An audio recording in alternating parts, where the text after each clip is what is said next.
بسم اللہ الرحمن الرحیم۔ السلام علیکم 11ویں جماعت، امید ہے آپ سب خیریت سے ہوں گے۔ جیسا کہ آپ جانتے ہیں کہ ہم حصہ غزل پڑھ رہے تھے جس کے پہلے 2 اشعار ہو چکے ہیں۔ شعر نمبر 3 آج ہم کریں گے اور ساتھ آپ لوگوں نے کرکٹ میچ کی روداد بھی کرنی ہے۔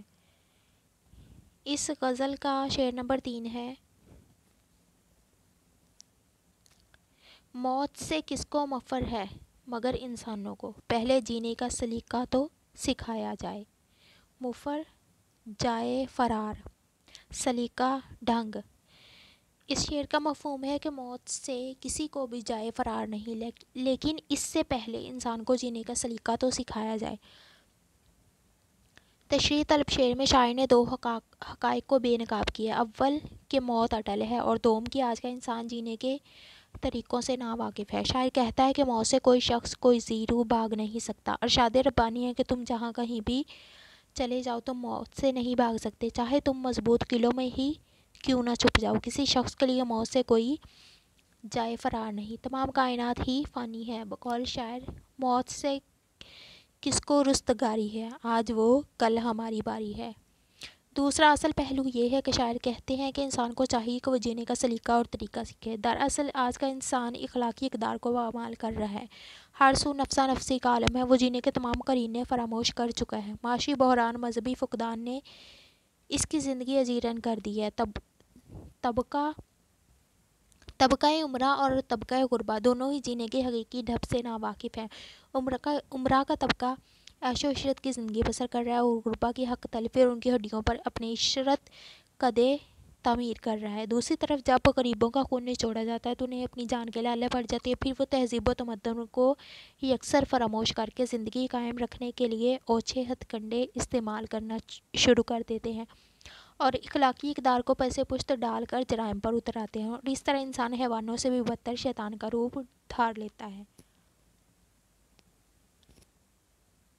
شعر ہے: کیا جانیے کیا ہو گیا ارباب جہاں کو، جینے کی ادا یاد نہ مرنے کی ادا یاد۔ اور بقول صغیر احمد صغیر، اس قدر خوف زدہ ہیں میرے اس دور کے لوگ، گھر میں آئے ہوئے مہمان سے ڈر جاتے ہیں۔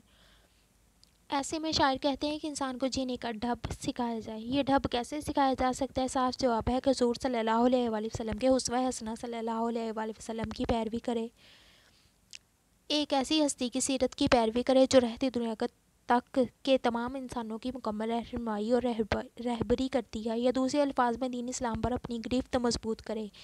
اسلام ایک مکمل ضابطہ حیات ہے، اس پر عمل کرنے والا دنیا اور آخرت دونوں جہان میں سرخرو کامیاب ہو سکتا ہے اور بنی نوع انسان کا ہمدرد و غمخوار بھی۔ بقول شاعر، تو بھاگ خواہ موت سے یا زندگی سے بھاگ، اے آدمی کبھی نہ مگر آدمی سے بھاگ۔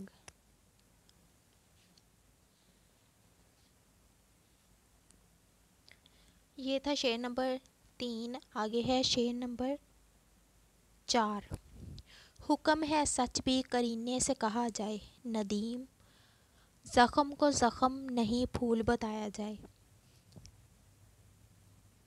یہ شعر کا مقطع ہے، اس میں شاعر نے اپنا تخلص استعمال کیا ہے۔ اس کا مفہوم ہے: مجھے حکم دیا گیا ہے کہ سچ بھی سلیقے سے کہا جائے اور زخم کو زخم نہیں بلکہ پھول بتایا جائے۔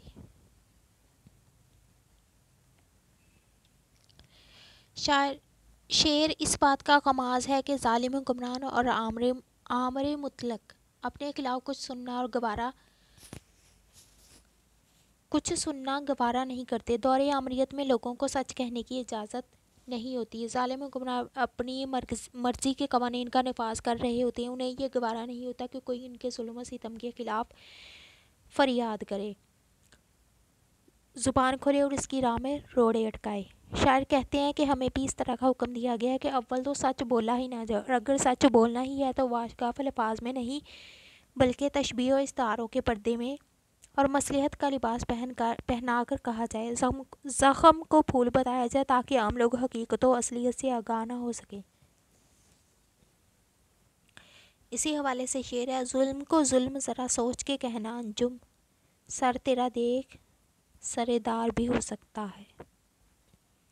شعر کا خارجی مفہوم یہ ہوگا کہ شاعر کہتے ہیں کہ میرا محبوب جفاکار ہے، ظالم اور ستمگر ہے، تاہم وہ یہ نہیں چاہتا کہ اسے ظالم یا جفاکار کہا جائے، اس لیے ہم عشاق کو وہ یہ درس دیتا ہے کہ اس کے دیے ہوئے دکھوں کو، غموں کو اور زخموں کو بھی پھول کہا جائے۔ بقول شاعر: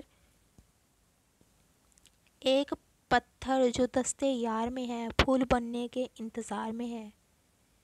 اور بقول کرامت دنیا پوری: وہ جس کا لہجہ کرامت ہے موتیے جیسا، میں اس کی بات کو برگِ گلاب پڑھتا ہوں۔ یہ تھا شعر نمبر 4۔ آج تک کے لیے بس اتنا ہی، امید ہے آپ کو سمجھ آ گئی ہوگی۔ کل تک کے لیے مجھے دیں اجازت، اپنا بہت سارا خیال رکھیے گا۔ اللہ حافظ۔